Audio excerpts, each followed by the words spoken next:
Good afternoon, everyone. Welcome to the United States Citizenship and Immigration Services Peace Corps Employer Spotlight. My name's Tim Knopf. I'm a human resources specialist, corporate recruiter in the Strategic Talent Acquisition and Resourcing team. Our team supports strategic recruitment efforts at USCIS. Our mission is to identify, attract, and inspire exceptional individuals toward a career of service in fulfillment of our USCIS mission. Thank you for joining us today. We are so excited to have you. This event focuses on returned Peace Corps volunteers, RPCVs, and Peace Corps employees. However, we also welcome AmeriCorps Vista volunteers and anyone else who was able to join us today. USCIS is a proud employer of a diverse workforce. Our employees come from a variety of backgrounds. Today, during our Employer Spotlight, we will provide a short overview of USCIS. We will hear remarks from our esteemed Deputy Director, Ms. Jennifer B. Higgins. We will have a career perspective roundtable discussion with RPCVs currently employed at USCIS. We'll also discuss information about careers at USCIS and tips for navigating the federal hiring process. We will also have an opportunity to listen to and field your questions. Before we get started, we wanted to share some housekeeping items. All participants' video and audio has currently been muted. Please do feel free to use the chat to ask questions or to interact with speakers or fellow participants. We may answer some questions as we go in the chat, and for other questions, we may defer to the question and answer session toward the end. We will give you the opportunity to verbally ask questions during question and answer session, and you can raise your hand virtually, and then we will unmute you at that time. This event is being recorded to be shared in the future, but it will not capture all of what is covered or typed in the chat. I'd like to tell you a little bit about who we are as we get started. USCIS is a component of the Department of Homeland Security, DHS, and is the government agency that oversees lawful immigration to the U.S. Prior to the establishment of DHS, USCIS employees and functions were part of the Immigration and Naturalization Service, INS, under the Department of Justice. While there are other components of DHS that have a role in the immigration system, we are the immigration benefits granting component of the Department of Homeland Security. Our mission is to uphold America's promise as a nation of welcome and possibility, with fairness, integrity, and respect for all we serve.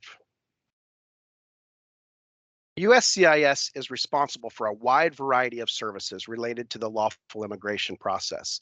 We are very proud of all that we do and the populations whom we serve, who come from all over the world.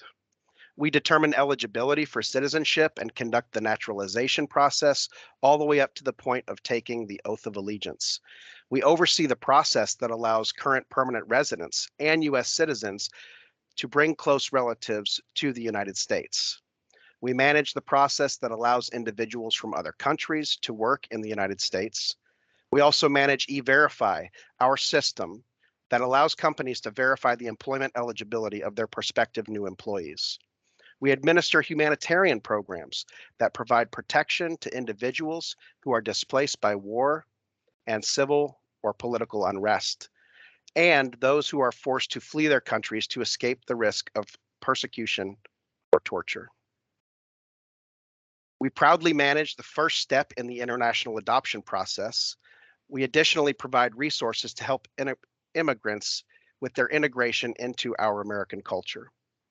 We also provide researchers with access to historical information on immigration and naturalization records of deceased immigrants. An important takeaway is that our work is much more than just citizenship and naturalization services, and we're proud of all that we do. To get started on the next portion of our conversation, let us please introduce Jennifer B. Higgins, our USCIS Deputy Director. Jennifer was appointed as the USCIS Deputy Director on January 31st, 2022. Prior to becoming Deputy Director, she served in a variety of leadership roles during her more than 2 decades of federal service, including acting Chief of Staff at the Department of Homeland Security and Associate Director for the USCIS Refugee, Asylum, and International Operations Directorate. She has focused her career on administering the United States' longstanding humanitarian and immigration programs consistent with our nation's laws, values, and national security mandates. She has spearheaded a number of influential initiatives, including the development and continuous improvement of security vetting protocols, creation of a human-centered design approach to enhance adjudicative and procedural efficiency, and initiation of resilience and engagement programs to support and empower the workforce here at USCIS. Thank you, Deputy Director Higgins, for joining us today. And now we will hand it over to you. Deputy Director. Thank you. Thank you so much, Tim. And thanks to all of you for joining us for today's session to learn a little bit more about U.S. citizenship and immigration services. As Tim noted, we are a component of the Department of Homeland Security, and we are the federal agency that oversees lawful immigration to the United States. Here at USCIS, our agency consists of nearly 20,000 employees working at more than 200 offices across the US and around the world. Our mission is truly a noble one, and it reflects one of our proudest traditions as a country. And just to put a little bit of a finer point on it from what Tim already shared, every day our workforce is working to uphold that mission. And the way we do that is in a variety of different ways. We process petitions for Americans to sponsor their relatives to immigrate to the United States. We interview refugee applicants abroad and asylum seekers who are in the United States or who are entering the United States and seeking a safe haven. We fingerprint and photograph thousands of individuals each day at over 130 application support centers nationwide. We process petitions to unite American families with children that they're adopting internationally. We ensure the employment eligibility of 100,000 new hires in the United States. And this is just each day. We provide lawful permanent residence, what are known as green cards, to more than 5,000 individuals.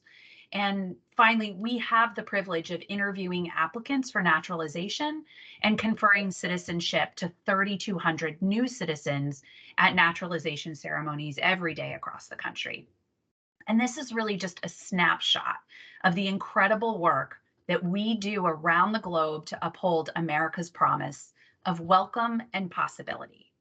And as you can see, we have an amazing mission and a dedicated and innovative workforce, and we're hiring. Our agency is growing by leaps and bounds, and we expect to bring on board over 4,000 new employees over the next several months. We're hiring employees to help manage and lead human resources, finance, contracting, data analytics, and record management.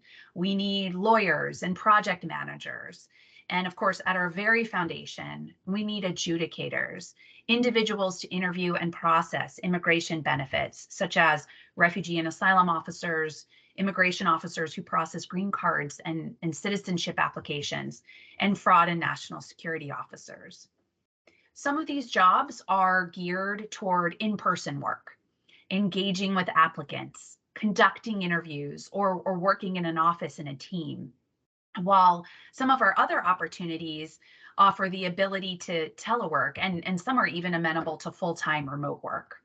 We really do have something for everyone, and at offices across the US, even opportunities for international travel or to work in some of our offices abroad.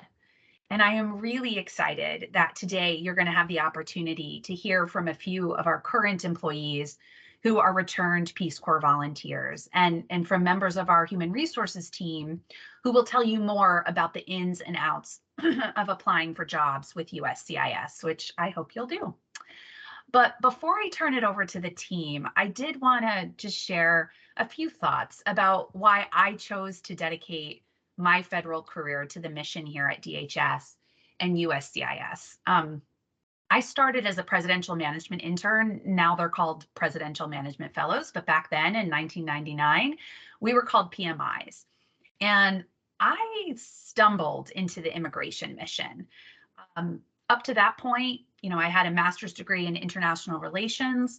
I had been involved in human rights work, and I really thought that I'd work at the State Department or USAID. But I got a call from the Immigration and Naturalization Service, our predecessor agency, saying that they were interested in interviewing me for a position. And I thought, well, I'll participate in the job interview for practice. And I never really dreamed I would take the job, let alone make a career out of it. Fast forward 23 years later, and here I am. I definitely stumbled into the mission, but then I really fell in love with it. And there are so many reasons to love this work. I think that you're going to have a chance to hear from the panelists today, excuse me, that our work is incredibly rewarding. We change, even save lives. But I think what you're also going to hear is about the impact that this work will have on you. My decision to work in public service and immigration was a decision that has forever changed my life. Interacting with refugees and asylum seekers, immigrants seeking new opportunities, families who want to reunite to build a legacy here in the United States, many of whom have had to overcome barriers and hardship, sometimes unimaginable loss and persecution. Interacting with these individuals is life-changing. And it's life-changing because they give us the gift of perspective. It's a gift that I cherish and I am incredibly grateful for. Our mission is truly, truly special, as is our workforce and our workforce culture. The agency really invests in its workforce. We put a premium on training, both through world-class foundational training to prepare you for your first job with us, but also ongoing training opportunities and advancement throughout your career. We have employee engagement programs so that we can harness the innovative ideas and creative solutions of our workforce to create process efficiencies, change policies, improve our workplace, and better meet the needs of those we serve. You really get to build our agency for the future. And in fact, we're going through a bit of a technological renaissance here at USCIS, where some of our interviewing officers are also able to flex their coding skills. So we really have it all. And we have a collaborative team culture where we adapt and respond to the unexpected. I'm sure you've been reading in the news. Most recently, USCIS provided support for nearly 80,000 Afghan nationals through Operation Allies Welcome, and tens of thousands of Ukrainian nationals through the Uniting for Ukraine program, where we successfully stood up an end-to-end electronic process to allow sponsors in the US to provide a temporary safe haven for Ukrainian nationals in just a matter of weeks, a couple of weeks. And it's that kind of adaptability, creativity, and dedication that we know are really the same qualities that makes someone successful in Peace Corps or AmeriCorps. And we know that you bring with you a real desire to learn new skills and the ability to both work independently and in a team, while displaying patience, tenacity, and flexibility. You also bring with you an understanding of different cultures. And thanks to your experience living and working with people of diverse backgrounds, you have the ability to put applicants at ease during what can be a very stressful interview or interaction. You're looking for a job that isn't just a paycheck, but one that's meaningful. And your skills and our mission, I think, are really a perfect fit. But I don't want you to just take my word for it. I'd like to turn it back over to Tim so you have a chance to hear directly from the experiences of our panelists. And I really just want to thank you all again for joining the session. I hope you consider joining our team. Thanks so much. Back over to you, Tim.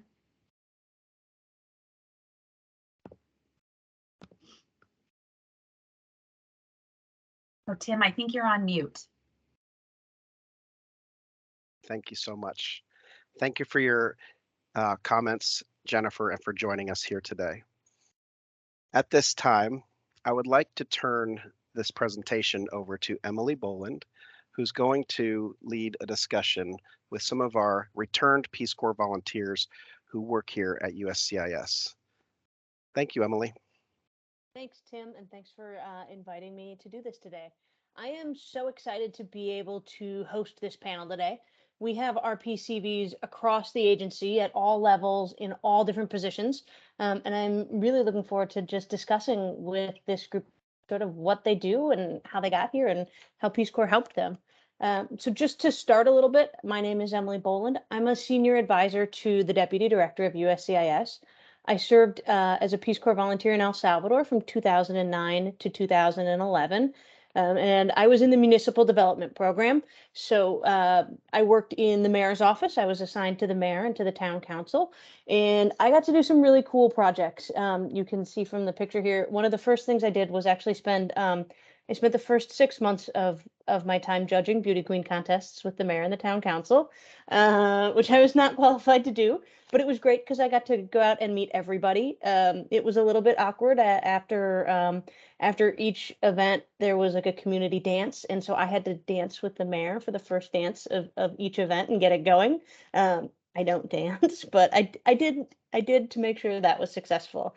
Yeah, and I did some, you can see a dental health campaign with the kindergarten class, taught the kids how to brush their teeth. And one of the things I was really most proud of was working with the small communities within my municipality to develop and legalize their sort of community development associations according to the Salvadoran law.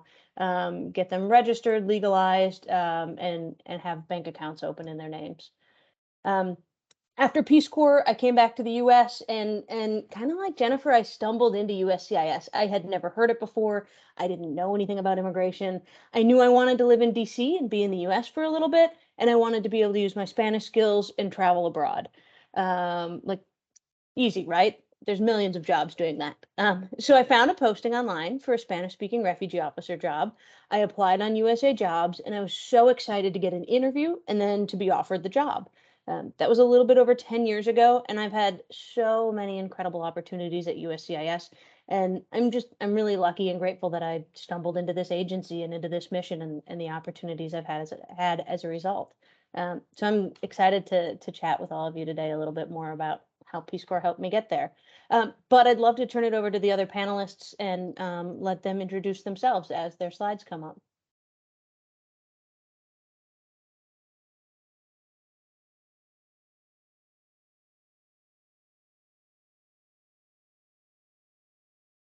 Hi, good morning, everybody. My name is Ann Corsano, and I too am a returned Peace Corps volunteer with USCIS. It's such a pleasure to be here, and as always, thinking about my Peace Corps days are just wonderful memories, and I love thinking about those days and how they've impacted my life. So what a pleasure to be here today. So I was, right now, I am the USCIS Pacific Northwest District Director in Seattle. I have 9 field offices in 6 states, going all the way out to Saipan, to the west, and to the east, all the way to Helena, Montana. So I have a wonderful broad coverage of offices and work that I do out here. I was a Peace Corps volunteer in the Philippines from 1979 to 1981 on a very small island in the Philippines in a health and nutrition program. And at that time, there was no electricity or running water on the island where I was posted. The boat came once every 3 months for people to leave the island, so I was sort of stuck there. And my local sponsor on the island was the Philippine Population Commission representative, and so much of my work focused on women's health. The only form of communication at that time was telex. We had no telephones and hence no cell phones with pictures, which is why I have very few pictures actually of my Peace Corps days. And, interesting, I loved hearing Emily talking about the dance with the mayor. I think many of us have had to dance with the mayor as well during our Peace Corps tour. I'll say that during my Peace Corps training, we learned to make herbal medicines from locally grown plants. And a lot of my really fond memories were getting together with women and mothers to make medicines because they had no medicine. People on my island didn't understand why their teeth were going black, and we were able to make a toothpaste there. And so it was really seeing the joy rather than helplessness as we made these medicines and some remedies so that they could feel a little bit more in control of their own health and their children's health. It was so rewarding for me, and teaching them, how to better take care of their own health. So really wonderful, wonderful years working with these great women on this tiny little island in the Philippines. I too, when because it was the late 80s when I finished, or early 80s when I finished my Peace Corps tour, it was the post-Vietnam War era, and I left the Peace Corps and ended up working for a nonprofit in the Philippines doing resettling refugees for another 3 years. So I remained in the Philippines doing that. And it was during those years that I became interested, found this transition from my Peace Corps work to refugees and asylees, and decided that, that was my love. I went back and went to law school, and out of law school decided that I was going to join USCIS. I've had probably longest career of those on the call today with USCIS. I've had several overseas tours, London, in Moscow. I was in Moscow running our large refugee program there. I was also in Rome over our operations in all of Europe, Africa, the Middle East, and the former Soviet Union. And then I've done many domestic jobs with USINS and USCIS, and really sort of seen the full spectrum of the immigration process, which has been phenomenal. But, when I think back on my Peace Corps days, they really are what, launched me into this incredibly fulfilling career. And I know, many around me, I hear are unhappy or frustrated with their careers. And I while we all work is work and we all have frustrating days, I look back and just am so grateful for my career with USCIS. There is this tremendous symmetry between Peace Corps work and that in USCIS. There's travel. We hear about people's lives every day. We work on teams to solve problems, and we work in public service. And, I found all of these things at USCIS. We learn as Peace Corps volunteers resiliency. We learn to improvise, and we learn courage when life around us takes these dramatic turns at a moment's notice, and we have to respond. When we see these tragic things, when we saw these tragic things happen around us as volunteers, and throughout my career at USCIS, I really often reflect upon how I got started early in my career in the Peace Corps and learned many of these things: resilience, flexibility, improvisation, creativity, and have been able to apply those year after year in my many long years at USCIS. So I'll leave it at that, and Emily, turn it back to you or to Tim. Thank you. Great. Thanks, Anne. I appreciate it. All right, whose slide do we have up next? Corey.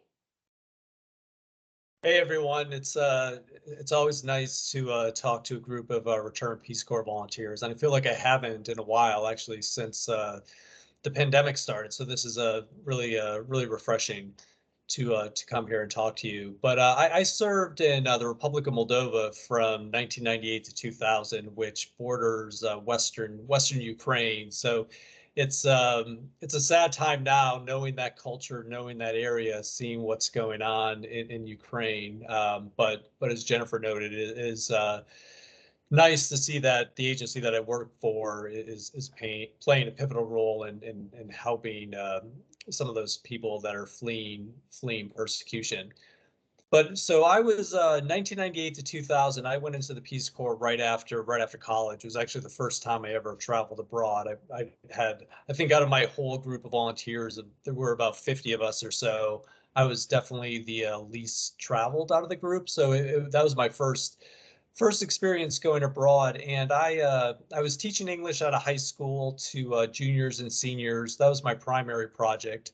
But then I also collaborated with the Soros Foundation, and I set up a debate program in my region, as well as getting funding through USAID to construct a sports gym, which you can see in the picture on the slide there. That was towards the end of my service, and then I also set up an English summer camp for high school students as well, and did some other secondary projects along the way, and it was a life-changing experience. You know, on the fun side, building on what Emily started, the theme of dancing. I feel like I danced more in the Peace Corps than I ever danced in my life, but just keeping a perspective on things, and I think maybe it was Jennifer, I think, who brought that point. And I feel like it gave me a new perspective, just as I'm sure it gave you different perspectives as well. And it's kind of nice now working for the Refugee Asylum and International Operations Director within USCIS to also work, with on asylum and refugee cases, which also impacts my perspective, but in a positive way. And anyway, after the Peace Corps, I went to law school and started doing appellate litigation for the Social Security Administration at the Office of the Chief Counsel. And that was it was challenging work, intellectually stimulating, rewarding. But in 2008, it was New Year's Eve, 2008, going into 2008, I reflected on, like, it was 10 years since I went into the Peace Corps in 1998. And I remember I was out with some friends celebrating the new year, and it hit me. I was like, I want to get back to my Peace Corps roots. What I was doing was fulfilling. It was a great job and everything, but I felt like I wasn't really helping anyone. If I won a case, someone was denied a benefit, and litigation is very adversarial. So I started volunteering during my free time with the International Rescue Committee, helping to resettle Burmese refugees. And then that was a great experience, and that led me to apply for a fellowship to return to graduate school to focus on refugees and migration. And then after a short consultancy with the UN World Food Program in Italy, I started with USCIS. So I've been at Headquarters Asylum, so I focus on asylum issues for over a decade now, which is mind-boggling. I can't believe it's been that long. But during that time, I've had amazing opportunities. I've had an opportunity to do a detail at the Department of State, Department of Justice. I've done refugee missions to Southeast Asia as well as Eastern Africa. And my work really is rewarding. And when I look back to that 2008 New Year's, going into 2008, that New Year's Eve, I just think, oh, wow, the universe, I am so glad for whatever reason the universe led me to my current position. Because honestly, when I talk to some of my friends from law school who are, still litigating and billing hours and doing that, I'm like, oh, wow. I'm like, I am so thankful that I have the job that I have, that, it's a kind of, my job is like at the intersection of law and policy. But at the end of the day, it's like I'm helping someone. So if I review a case and I find that it's legally sufficient, meaning that it's good to go to grant someone asylum or refugee status, I know, like, I've changed their lives. Like, that family, their lives are forever changed. They're never going to forget that moment, and you can't beat that. And then also, my colleagues are all either former Peace Corps volunteers or human rights activists or people who have basically good hearts. So you're working with, you know, a lot of great people, which makes a difference too. So I'm just really, I feel fortunate. And just one more thing I just want to say is that I do hope after USCIS to come full circle and do the Peace Corps again. I think that would be a great, you know, starting my career in the Peace Corps and ending in the Peace Corps is my hope. Great. Thanks, Corey. I appreciate it. I'm glad you're on our panel. All right. Who do we have up next? Joshua? Hi, everyone. My name is Joshua Birmingham. I did Peace Corps in Senegal from 2009 to 2011. I was a urban agriculture volunteer. I was located in the very north of Senegal in a town of Podor, Senegal, next to Mauritania. I worked on urban agriculture projects. My biggest project was a USAID project at a hospital to try to increase food production at this hospital to provide to patients. I really enjoyed my experience in Peace Corps. It was a great 2 years. And when I came back, I used my non-competitive eligibility to get a job with CIS. And I actually started July 30th, 2012, so I'm almost hitting 10 years. And I've kind of had a journeyman type of career. I started at the Vermont Service Center as immigration service officer. I was an asylum officer in New York City.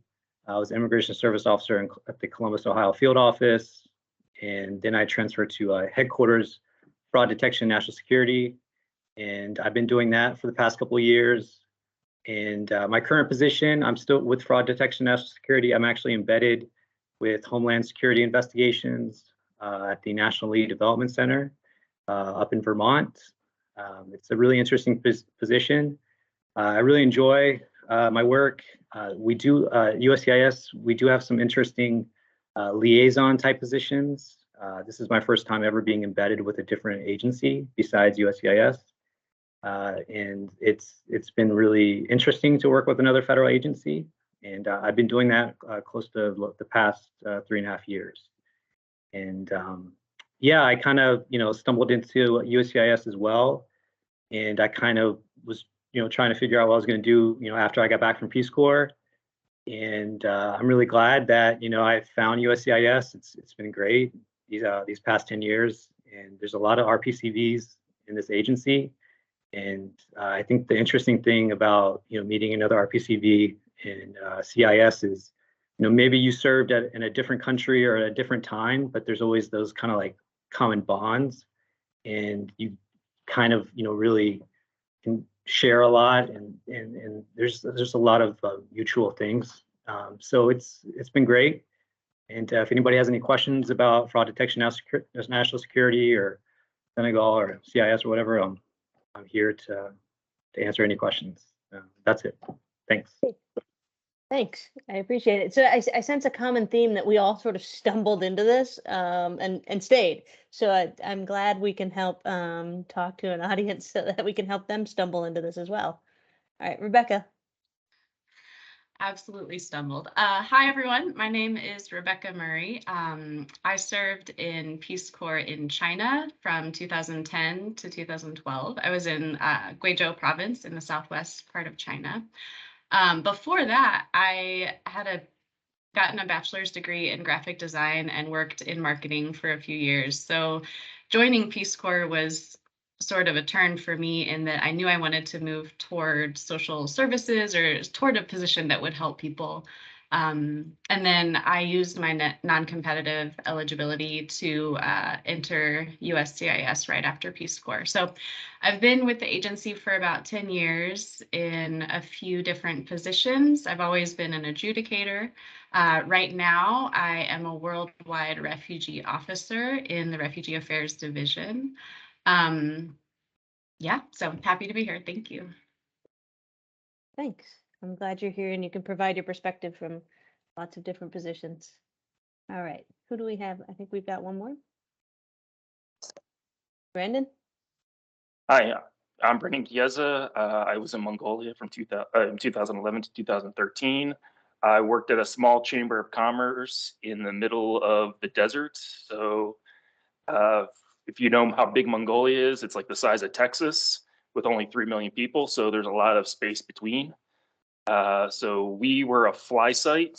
So just to give a description, that would be 3 hours from the capital, and that the capital's in the middle of the country. So we were pretty much left to our own devices where we were. So I've helped small businesses. I did trainings, in, basic business skills. I worked with restaurants because we did have a tourism business and they wanted to be able to cater towards Westerner food. So I helped do cooking classes. You can see a picture of that there. We also did English for customs officers because, people who were packages going back and forth, they needed to be able to read the labels. Trust me, it's very hard to describe when I got a package of medicine from the Peace Corps office that had a rip bag, powder was coming out of it. I'm trying to explain it's drugs, but not that kind of drugs. So, because I actually had a flu at the time. So I was trying to get some really nice penicillin. In my free time, I ran movie clubs at a library sponsored by the U.S. Embassy. We also did some English classes for TOEFL. So mostly it was teachers trying to improve their skills in the community. My host family, we picked strawberries in the middle of a field. So it was driving out and picking very small alpine strawberries, which, if you know, they're very, very small. So to get a decent amount to make jam took almost the entire day. I also had the advantage of, in Mongolia, there's some famous petroglyph caves. That was 3 hours from the town I lived in. And it was actually funny because as soon as I came back, I realized the town I was living in, they were all over the place. So I didn't have to drive 3 hours in the desert. I could have actually just walked into a mountain that was like next door to my apartment and would have found all these ancient petroglyphs, which were beautiful and amazing to see that they've been there for thousands of years. The work I do, I currently am the Senior Immigration Service Analyst within W41, so I work with Anne. But by beginning my career, because I came out of Peace Corps, I had previously worked for Wall Street Journal. I had my MBA. I was in this opportunity and chance to sort of decide after Peace Corps, I could go anywhere, do anything. So I took the opportunity to come out to Seattle, which is what I always wanted to. I picked Peace Corps, USCIS because, like everyone else, I just kind of lucked into it. It put me in an office and a job that I wanted to do in the middle of the part of the country I wanted to go to. And I lucked into it because I was in the fraud detection and national security, and I got to work on some fraud analytics and do some studies within our local community. And it's really interesting when you're trying to find a way, and people think, oh, fraud, you're trying to stop people, but in reality, you're also trying to help improve the process, because if you can figure out what isn't fraud, you can actually help accelerate everyone else's application and get people through this hard nationalized process quicker. And so I got to see that firsthand when we actually created new studies and new implementations within at least the Seattle field office. I, after 2.5 years, then became the Immigration Service Analyst in the Seattle field office, which, you're helping the office and the field office director try to increase the productions that they're able to provide to the community at large. So you're giving them recommendations on how to improve the operations of the office, how many interviews can they handle. You're trying to maximize everything with the limited resources that we have available. And, I found that challenging and interesting, and I really enjoyed it. So now I moved up to the district level where I'm kind of helping do that for 9 field offices from Guam to Montana. So it's an amazing thing. And some of the great experiences within USCIS, coming soon is the July 4th ceremony, where we at the USCIS in Seattle at the Space Needle will usually, pre-COVID, be doing 600 plus people. It's still going to be a very large ceremony, but it's an amazing thing when you can actually get to hands-on. And as someone who's the immigration service analyst, I don't actually get directly to see someone naturalize on a regular basis. And so for me, that's a very positive experience that I get to enjoy. Thank you. Awesome. Thanks, Brendan. So this, as true overachieving Peace Corps volunteers, you all actually answered most of my questions in your introduction. So this is going to be a short panel because I think you hit on almost everything. But I do want to just discuss a little bit with some of you, your thoughts and where you've gone, and really just want to ask, like, how did Peace Corps sort of prepare you for the career that you're in, or your time at USCIS? And I guess for people who are applying too, I guess that how should people sort of sell their Peace Corps service when they're applying for jobs at USCIS?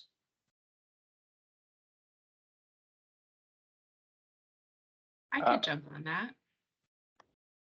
So I worked for about 6.5 years at the Omaha field office. So the field office directorate is where we do green card and naturalization interviews for applicants. It's where we conduct naturalization ceremonies. We also just have a lot of daily interaction with applicants from every different country. So one thing I really appreciate about my Peace Corps service is that it prepared me to interact with people across cultural barriers and language barriers.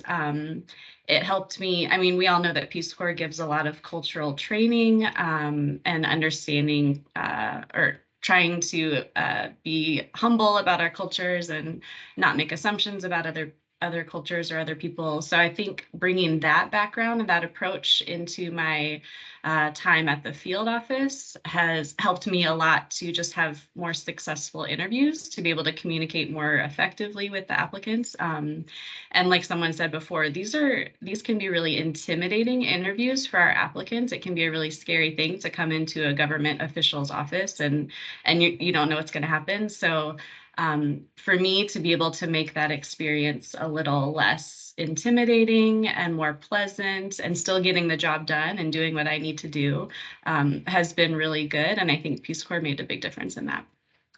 Yeah, that's so true. And I imagine our hiring officials who are also on this panel would agree that might be something they look for when they're hiring. Does anybody else have anything they want to weigh in on this one? Could jump in just on this, Emily. So, and a lot of the skills from Peace Corps we've talked about, the resilience and flexibility. I think really one of the most important ones, though, is humility. And I look at humility being knowing your strengths, what you're good at, and knowing what you're not. And I think, going forward in our careers, and we see that very distinctly when we're a Peace Corps volunteer every day, what we're good at. And boy, I don't know anything about this, or, how am I going to solve this problem? So that humility, the importance of that I learned in Peace Corps really is so important, as I have had throughout my career at USCIS. And I think it also has really prepared me for what we do in federal government, which is to lead people and to lead change in our role as public servants. That is what we have to do. We have to lead and make things better. Peace Corps is also incredibly inspiring. I think we all came out of those couple of years feeling inspired and excited about what we can do. And at USCIS, our role is to inspire people to make our immigration system the best it can be. Where would we all be in this world if we're not trying to make it better? And that is, I think, what many of us want to do is, after we came out of Peace Corps, is to make our world better. And I'll just kind of end with one comment. I remember this debate in my head after Peace Corps: where can I serve best, inside or outside the government? Where can I have the biggest impact? And there were a lot of people that kind of told me, well, you don't want to work for the government; they're the bad guys. But I can say wholeheartedly that the impact you can have within the government every day is just enormous. The positive impact you can have, whether it be at a policy level or just on a day-to-day level with the people with whom we have the pleasure of interacting every day, our applicants that walk in the door, seeing their faces every day after our interactions is just an incredibly positive experience. So I'll leave it at that. Thank you. Awesome, thanks.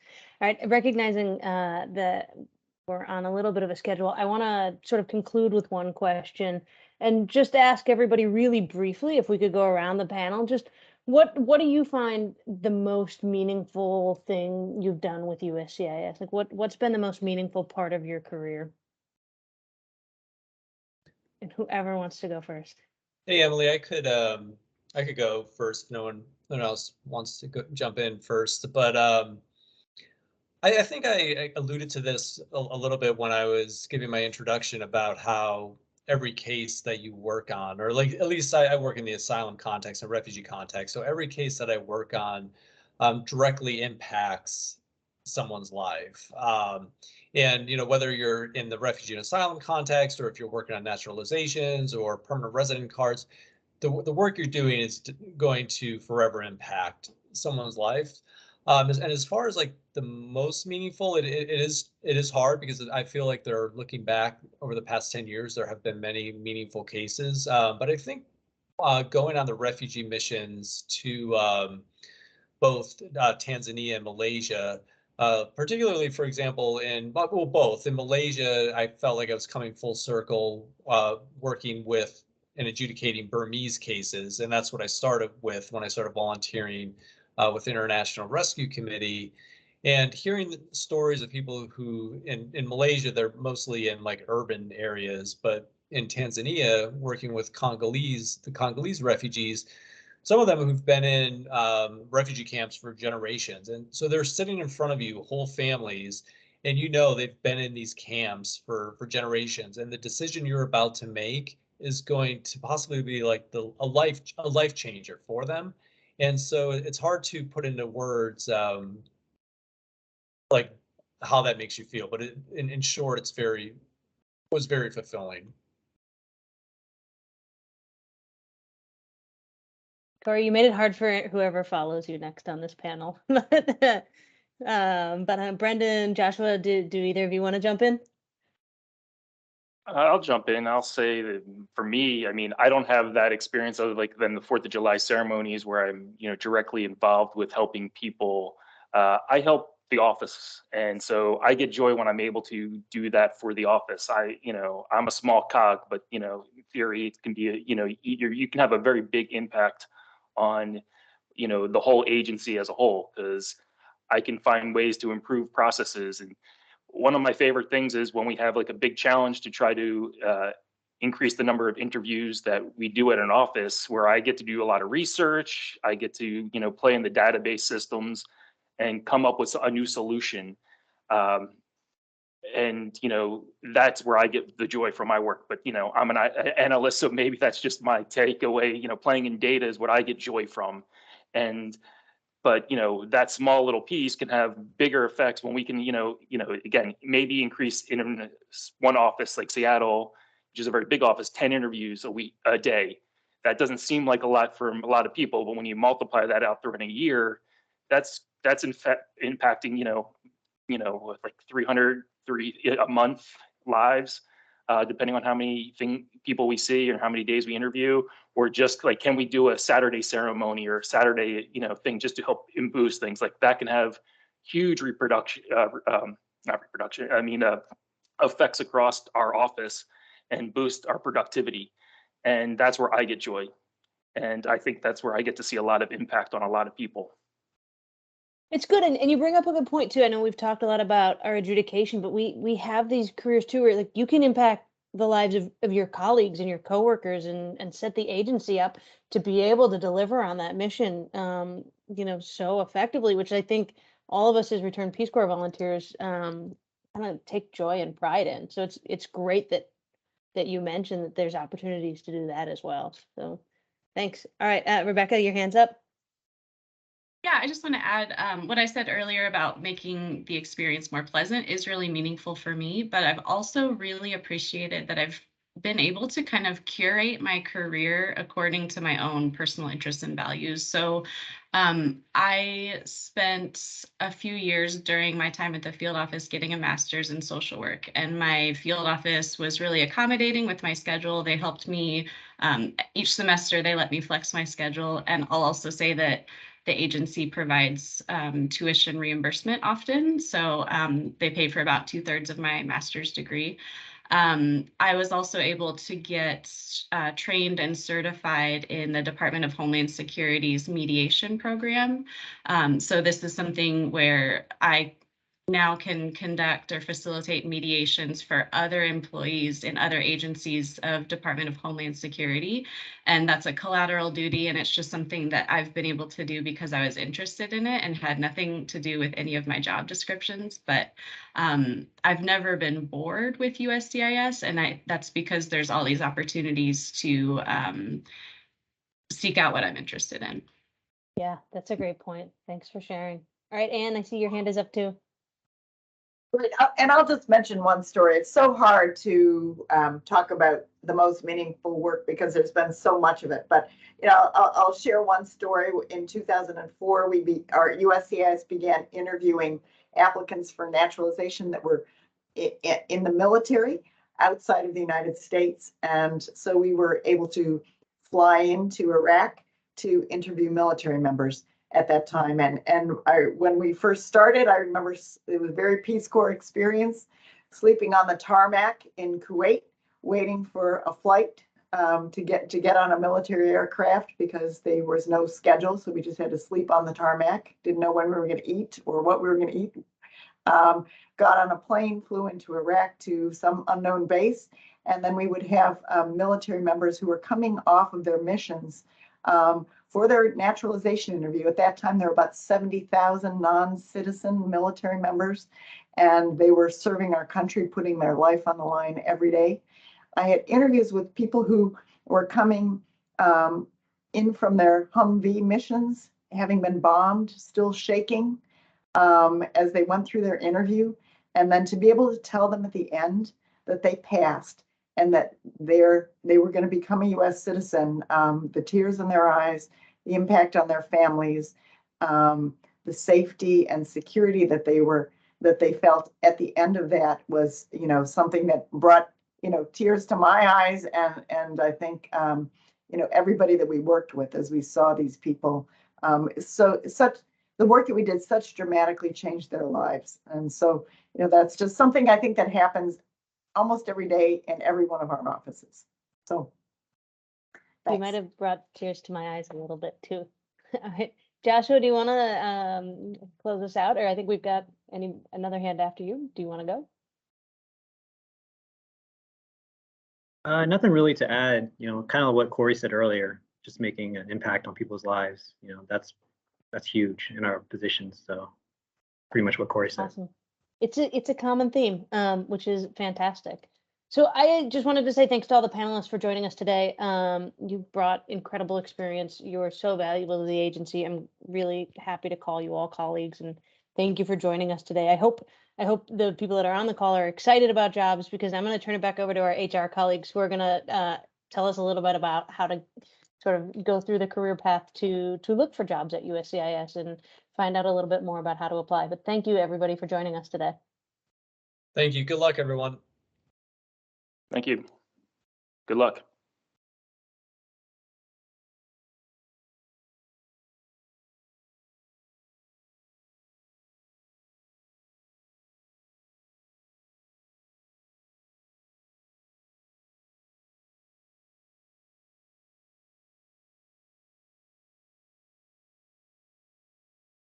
Hello, everyone. Thank you for joining us today as part of our USCIS Peace Corps Employer Spotlight. Thank you to my colleagues who joined us as part of the Peace Corps panel. I learned a lot from you and a lot of meaningful experiences that you've had. My name is Amelia Palmer. I'm a Human Resources Specialist Corporate Recruiter in the Strategic Talent Acquisition and Resourcing team. Our team supports strategic recruitment efforts at USCIS, and our mission is to identify, attract, and inspire exceptional individuals towards a career of service in support of the USCIS mission. I'm joined today by my colleague who you've already met, Tim Noth, who's also on our Strategic Talent Acquisition and Resourcing team. So I will, at this time, hand it over to Tim. We're just going to start talking a little bit about how you can get to a career at USCIS, and hopefully we can give you some tips and have you join us in the future.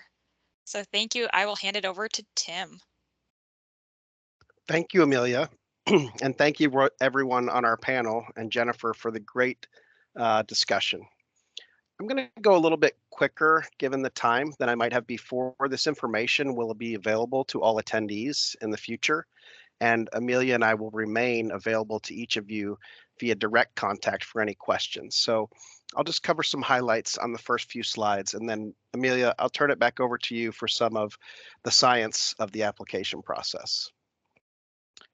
Great news, we are hiring, and we are, although currently comprised of 19,000 employees across 200 offices worldwide, as Ms. Higgins mentioned, we are growing. We're in a hiring surge, and increased hiring is a top priority. And although we have the need to fill a number of positions, top quality motivated folks who are interested in our line of work is what we're most interested in. We have approximately 4,400 vacant positions, and our goal is to fill 95% of those positions by the end of this calendar year on December 31st, 2022. Next slide, please.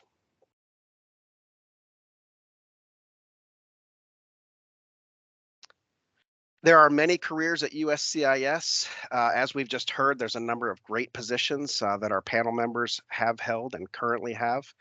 It could start with one of the positions listed here in immigration benefits adjudication, immigration benefits support, fraud detection, intelligence and security, and many other great positions.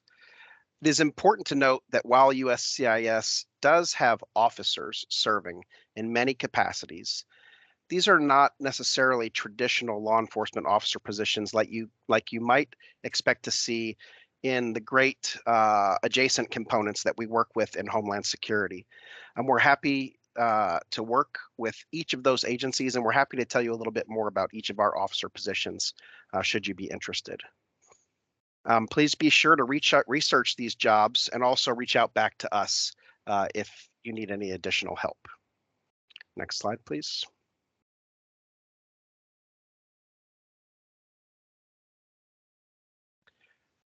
We've got many exciting careers in a number of locations worldwide.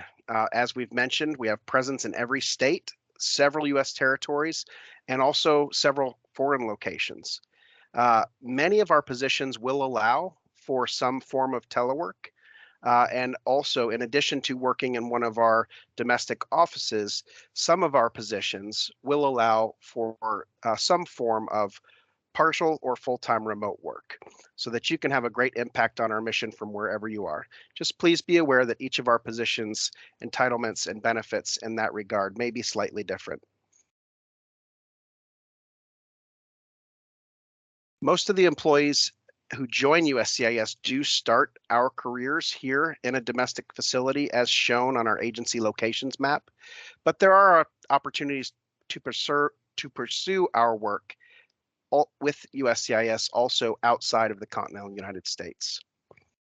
In addition to presence in every state that we're depicting here, we do have a presence in our US territories that include Puerto Rico, the US Virgin Islands, Guam, and Saipan.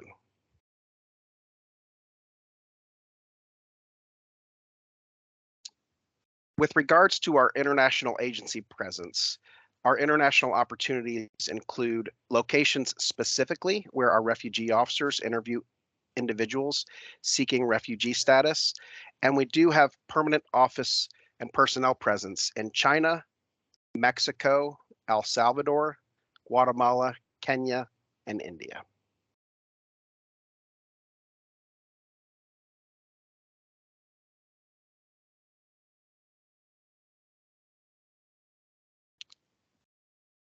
USCIS proudly employs a diverse workforce of people with many different backgrounds. This includes, but is not limited to, of course, as featured today, returned Peace Corps volunteers, our former Peace Corps employees, and AmeriCorps Vista volunteers. We're proud to employ many veterans, certain military family members, individuals with disabilities. We also seek and recruit from the National Security Education Program and the award recipients of their scholarships with NCEP. We have many employees who were formerly employed at other DHS components and federal agencies. We are always seeking employment from recent students as interns and full-time employees, and we're proud to hire naturalized U.S. citizens.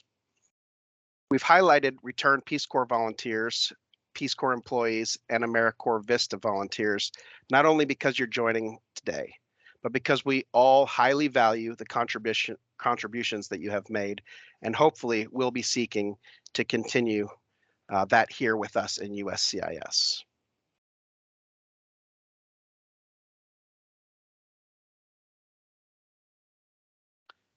There are many qualities that make a great USCIS employee, as you've seen evidenced today by our panel members. We truly value teamwork. This is more than just an agency, it's a team. In fact, it feels quite like a family to most of us. And we were looking for people who work well with others and want to help that entire family team grow. We're very interested in problem solvers. Every day we encounter new opportunities and challenges, and we're looking for individuals who can find innovative ways to achieve success, and that is our biggest asset is our people. We look for folks who are able to leverage great interpersonal skills. Our work requires us to successfully interact with many people every day, and performing our work successfully together usually requires working well with others. We're looking for folks with an ability and a desire to learn and try new things.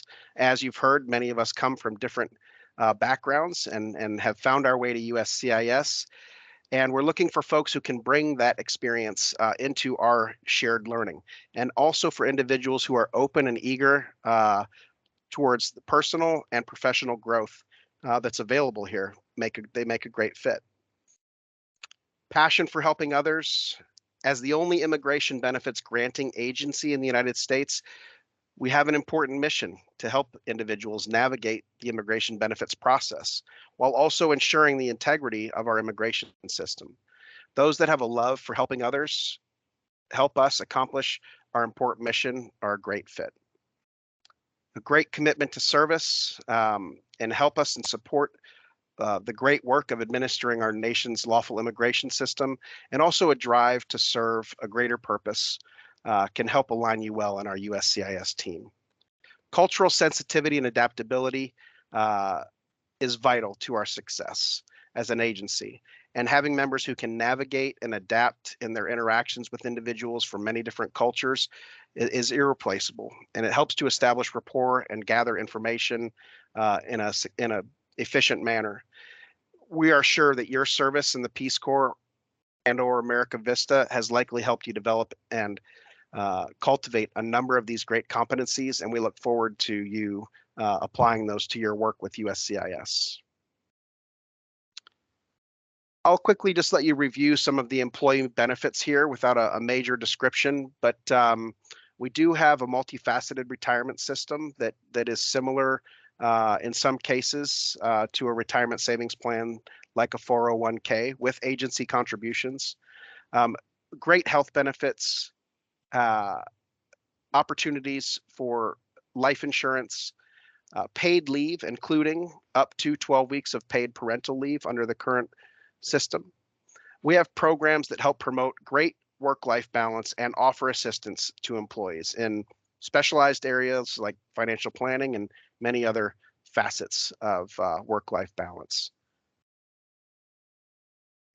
There is an ability to credit your Peace Corps and AmeriCorps Vista service toward your leave accrual and retirement, and that can be researched with our benefits department. We have career growth opportunities, training, many developmental opportunities to help support your career-long personal and professional development. Most importantly, whatever role you have in our agency, your work is supporting our mission of upholding America's promise as a nation of welcome and possibility.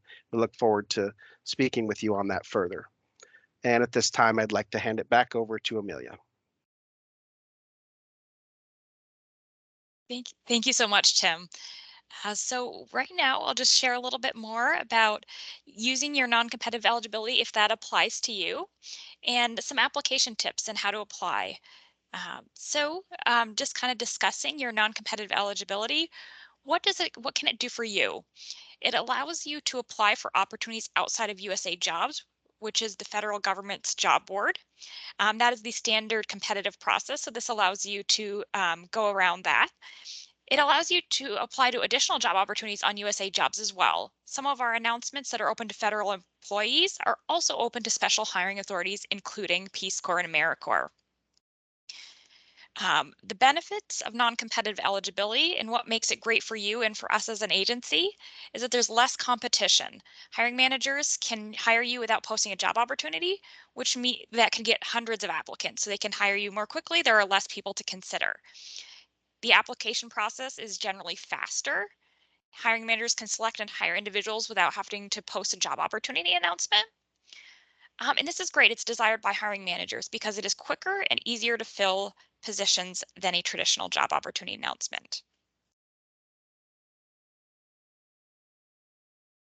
And just to compare a little bit what it looks like using non-competitive eligibility compared to a member of the general public. A member of the general public has only one avenue to apply. A non-competitively eligible candidate will likely have more opportunities available to you on USA Jobs and more avenues to apply. For those of you who did not serve as a Peace Corps or AmeriCorps Vista volunteer or as a Peace Corps employee, keep in mind that other special hiring authorities apply, such as those for individuals with disabilities and veterans. For those of you who are not eligible under a special hiring authority, please keep in mind that we do have a number of opportunities that are open to the public as well. So there's a great way to start your career with USCIS. And your eligibility, we'll quickly go through that because I know you probably will have learned that from the Peace Corps. But for Peace Corps or volunteers or AmeriCorps Vista, if you have 1 year of service or sufficient service as determined by Peace Corps or AmeriCorps, your eligibility lasts for 1 year, which can be extended for additional 2 years up to 3 years for a variety of circumstances, and those are on a case-by-case basis, or and engage in another activity that USCIS determines is going to warrant eligibility extension. And that's what I'm happy to report today is that USCIS has authorized a blanket extension of eligibility for individuals whose Peace Corps volunteer service ended on or after January 1st, 2020. That will help you as individuals who may have been displaced due to the COVID pandemic continue your service and transition into a career with USCIS, and we're very hopeful you'll take advantage of that. Quickly about your supporting documentation to apply. All we need is a letter showing your end date of service and that you have non-competitive eligibility. For Peace Corps employees, it's a little bit different. If you have 36 months of continuous Peace Corps service without a break in service of 3 or more days, you're eligible. You must be hired within 3 years following your Peace Corps employment. What we need from you to support that is the official letter from Peace Corps showing that you have non-competitive eligibility and an SF-50, a notice of personal action or equivalent that documents your employment with the Peace Corps. Okay, so just to go on to the hiring process, what it might look like for you. Now, the hiring process might look different for those who are applying outside of USA Jobs, and it may not look the same for everyone, but just to kind of give you a quick overview, we're going to discuss a little bit about finding your opportunity and applying. Keep in mind that there's additional steps in the process that may happen after your application. Okay, first off, where you can find your career. So a little prior to finding your opportunity, it's just exploring and learning more about USCIS. Visit our careers page to learn more about working for USCIS.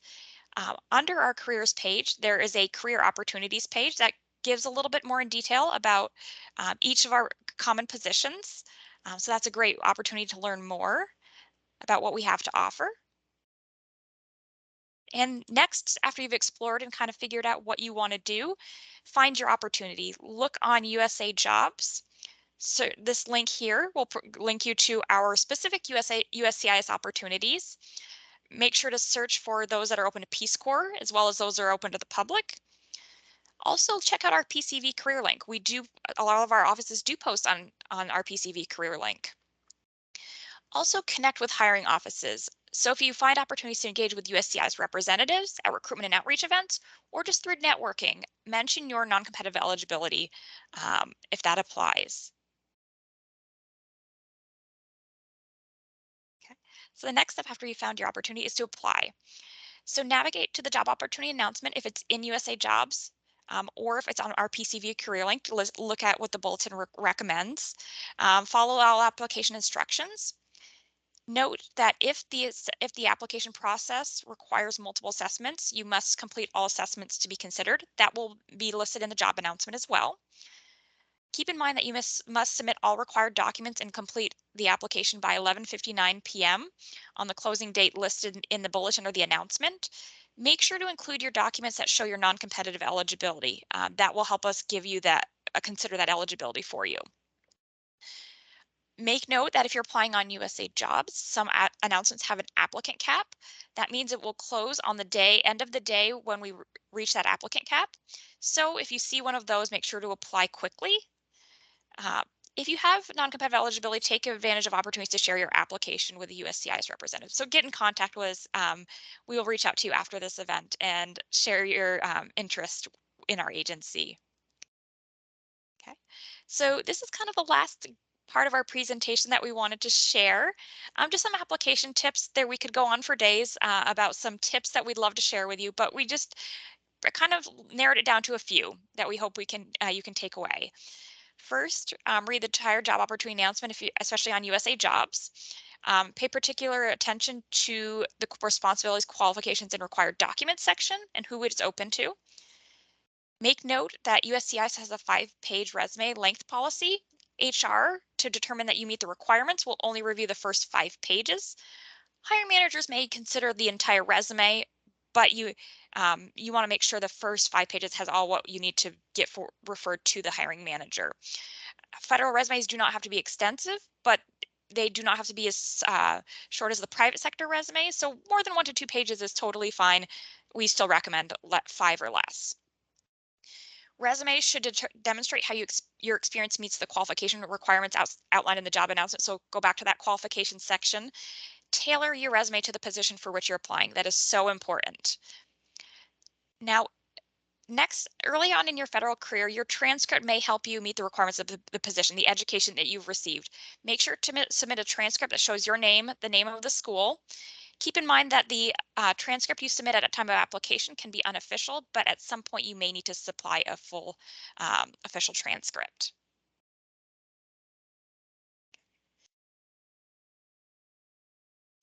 So that concludes our application tips, how to get to a career with USCIS. I know we've gone over our intended hour, but we thank you for staying with us and learning more about USCIS. At this time, I understand some of you may have had to drop off, but we would like to open it up for questions, and we'll go through the chat to see if there are any questions that haven't been resolved, as well as if you would like to speak your questions, please do raise your hand. We'd be happy to hear from you and answer those questions. And I think, Amelia, I just wanted to add one thing, and thank you so much. In my haste to abbreviate some comments, I failed to mention an important thing, which is I'd like everyone to know proudly, since the beginning of 2016, USCIS has hired 258 employees using Peace Corps Volunteer and AmeriCorps Vista Hiring Authority.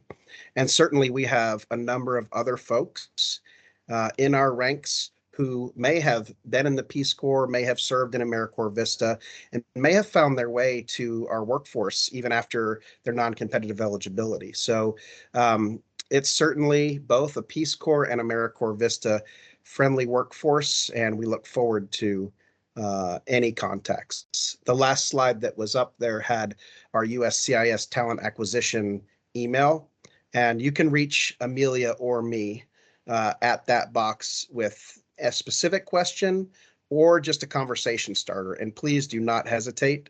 There are no silly questions, only great questions that become great conversation starters and give everyone, including us, a better idea of how to best help you.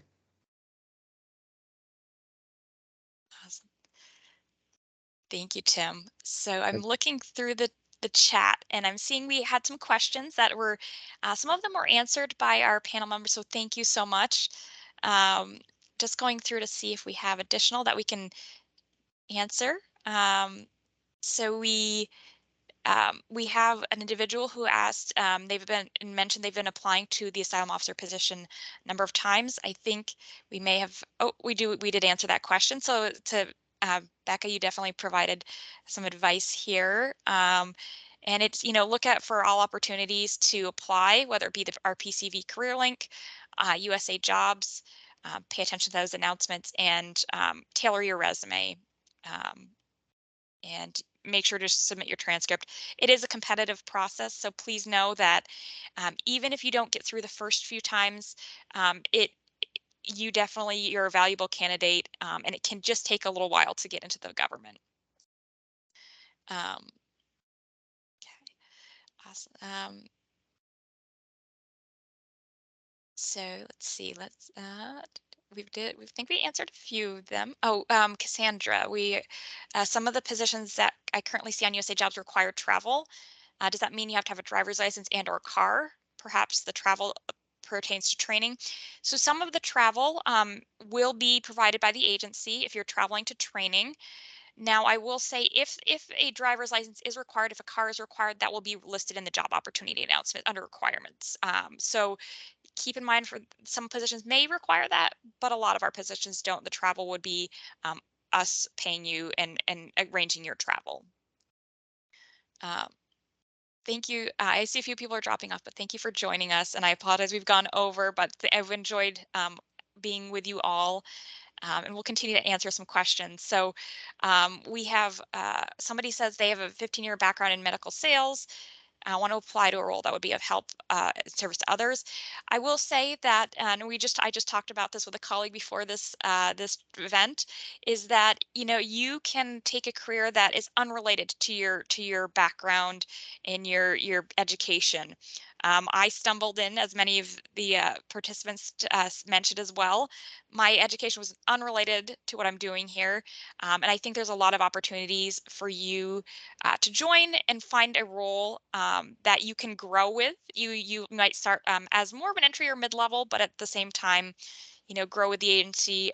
We will train you, we will provide you the resources you need to be successful. And everything we do within the agency helps support our mission.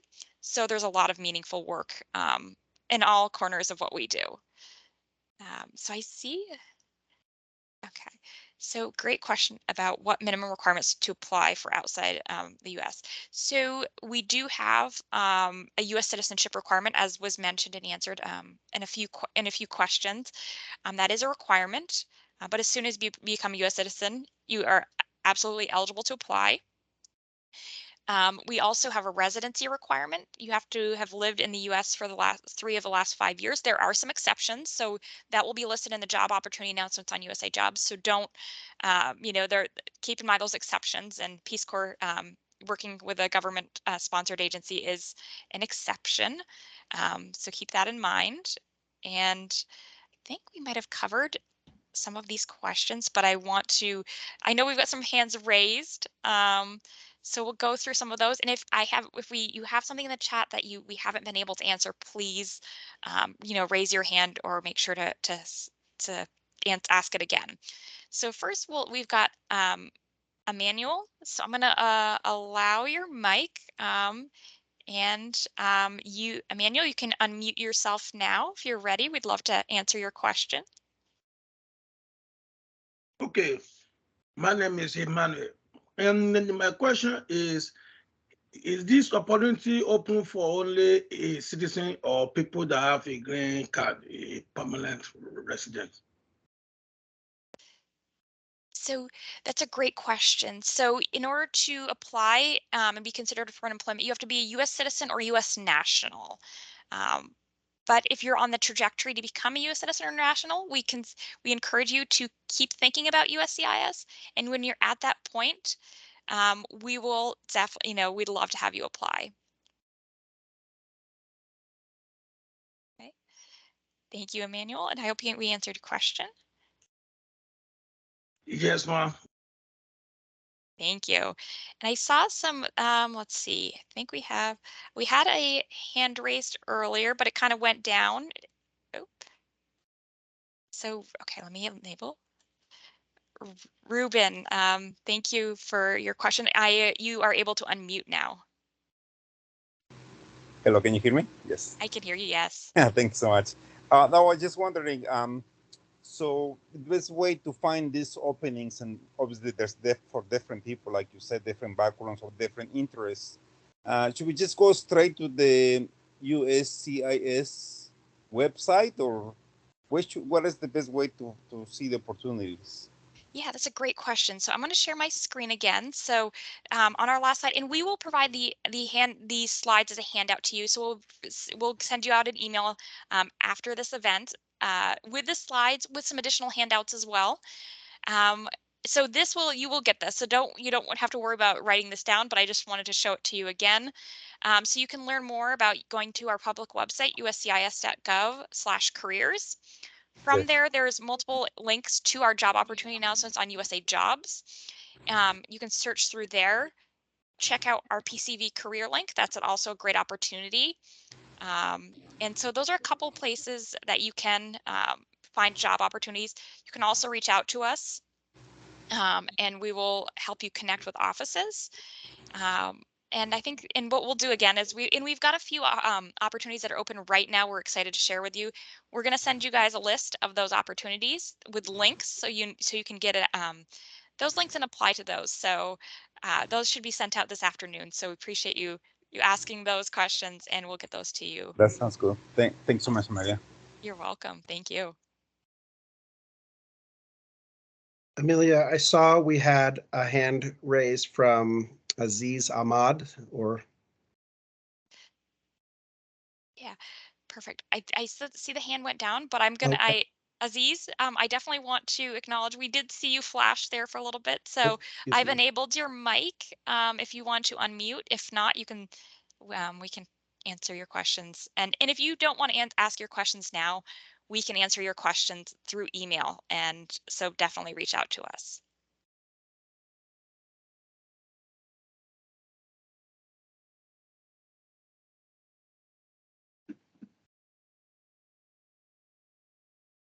Okay.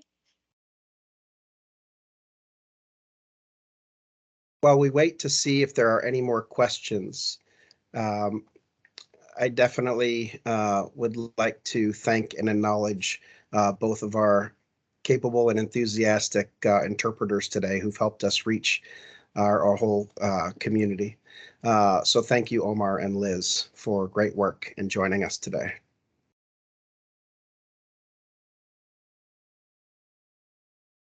Also, while we wait to see just briefly for any more questions, thank you for your patience, everyone, and us going a little bit over on time, but I think we had some great input. I would be remiss if I didn't give a chance to ask if Jennifer or Emily or any of our Peace Corps volunteer panel members would like to add anything at the end that has come to mind since we did the abridged version of the HR portion of the presentation. So please feel free. And if each of you would like to say something, that's great. If not, we'll just wait and see if any more questions come up. And then I think we'll probably culminate from there. Emily? Thanks, Tim. I will, I'll speak on Jennifer's behalf. She left a message in the chat. Unfortunately, she had to go to another meeting. But just, I want to echo everything she wrote and, you know, everything that you all have said. I just really appreciate you pulling this together for everybody, sharing our incredible mission and the opportunities at USCIS. It's a fantastic place to work. I would love to see applications from folks, with the Peace Corps background. We hope you'd consider us. And for those who are on the call who are not yet U.S. citizens, as Amelia said, as you work through that process, once you become U.S. citizens, please consider USCIS as a place to work as well, since the process that people have to go through, what our applicants go through to get here. So thank you so much, everyone.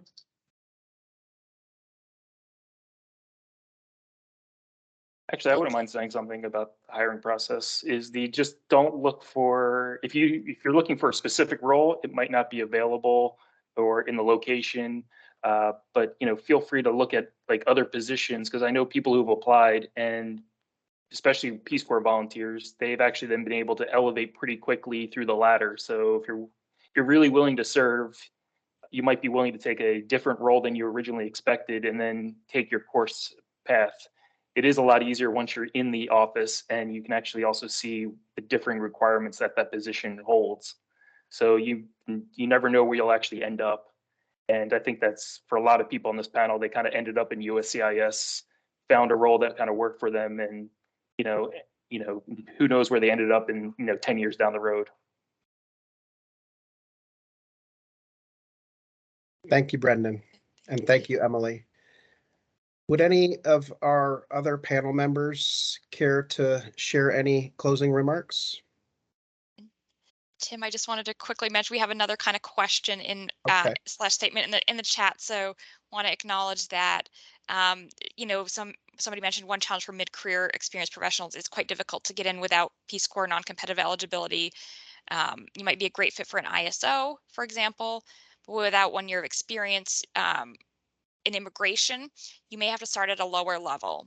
And that is true. And as Brendan mentioned, getting in, you may come into at a level or a position that, maybe not your final career goal, but at the same time, definitely keep in mind that there's a lot of opportunities for career progression. So generally with our career ladder progression, within about a year, if you're performing satisfactorily, you can move to the next level in that career ladder. For like a GS 579, if you started at a 5, if in a year you are eligible, and if you are performing satisfactorily, you can move to the 7 level, and then again in a year to the 9. So again, keep in mind that it's a work with CIS is a lifelong endeavor, and there's a lot of room for career growth. So if you can, apply for a lower level to start, your careers can still go anywhere, truly. So we do encourage you to consider all opportunities at all grade levels if you are able to take those, because that's how a lot of us got started in the government, and we've all grown from there. But thank you very much for that question.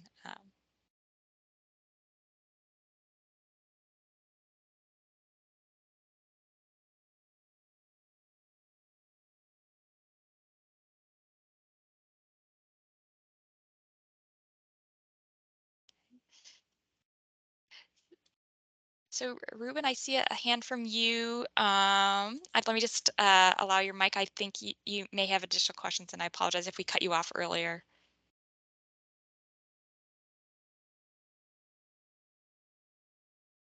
No, I'm all good. Thank you so much. Sorry.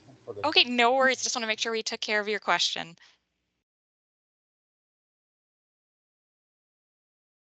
Okay. So I think it looks like we've addressed some of the questions. Again, if we've missed you, please don't hesitate to reach out to us. And we, thank you very much for joining us today. To all of our co-presenters, thank you for sharing your experiences.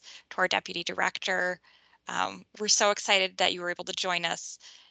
And for those in attendance, thank you. We look forward to seeing you, hopefully, as part of the USCIS team, the USCIS family in the future. Thank you so much, Amelia, for putting this together. And I've just very quickly put our link for our email there. If you're just not quite sure where you need to start coming out of this presentation today, please feel free to reach out to Amelia or me at USCIS Talent Acquisition at uscis.dhs.gov, as our charter is to help you find a great place to work, and USCIS hopefully can be your place. Thank you so much, everyone.